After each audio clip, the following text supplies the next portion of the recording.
Start this hour with the WFXR News exclusive. It's been almost 2 weeks since 6-year-old Kingston Campbell was shot and killed inside his Lynchburg home. Well, now we're hearing from his mother for the first time. WFXR's Hazel Marie Anderson sat down with her one-on-one. Now, she didn't want her face to be shown, but wants everyone to hear her story. It was an emotional conversation as we spoke about Kingston, from his love of video games to wanting to be a football player. Let me give you some love. Shay didn't want us to show her face, but she does want everyone to hear her message and know that no one should be a victim in their own home. I just want everybody to just feel like they could be safe in their own home. Their kids can be safe, don't have to worry about nothing. Shay Fowler didn't know that when her 3 children and their stepfather, Hugh, dropped her dinner off at work, it would be the last time she saw her son.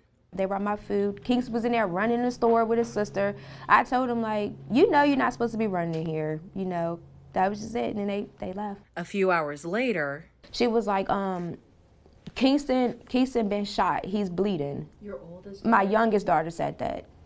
So I'm like, I'm not even trying to believe what she's saying. Plus, I'm like, stop playing. Why would you say that? And my youngest daughter said it again. Kingston was shot. I don't know what else my daughter was talking about at that point. I just know I ran up the steps to my son's room, and that's when I went in that room and I opened the door, and that's when I saw him. And I just remember screaming so loud, and he was laying face down, and I could see it was dark in our house. And immediately she knew the worst. I ran over there and grabbed him, and I flipped him over, and I held him. And that's when I saw he was shot in his face. You could tell exactly what happened, because how the bullet went through my son's window and how their bed is. You could tell he was sitting in his bed playing the game, and the shot went through the window, and he was sitting up, and it hit him in his face. Later on that Monday, Lynchburg police released surveillance footage of the incident. I'm guessing, I don't know what they were doing something, standing there for 15 minutes before they started shooting. But yes, to know y'all could 4 stand there and just open fire on my house like that and shoot my child and just run away. Do you think it was targeted? Personally, yes, I do. I won't really talk about all of that, but yes, everyone who lives over there, they know exactly who they were trying to shoot at, and it was not at my house. I think they thought the person lived at my house. Well, as of right now, we did reach out to police. We haven't heard anything else. There's no new information. Yeah, and that's another thing that makes me mad. Why does it make you mad? Because I just feel like I don't want to say it, but I feel like it's nothing going to get done about it, honestly. Why? Because it's always like that, and it's just always like that.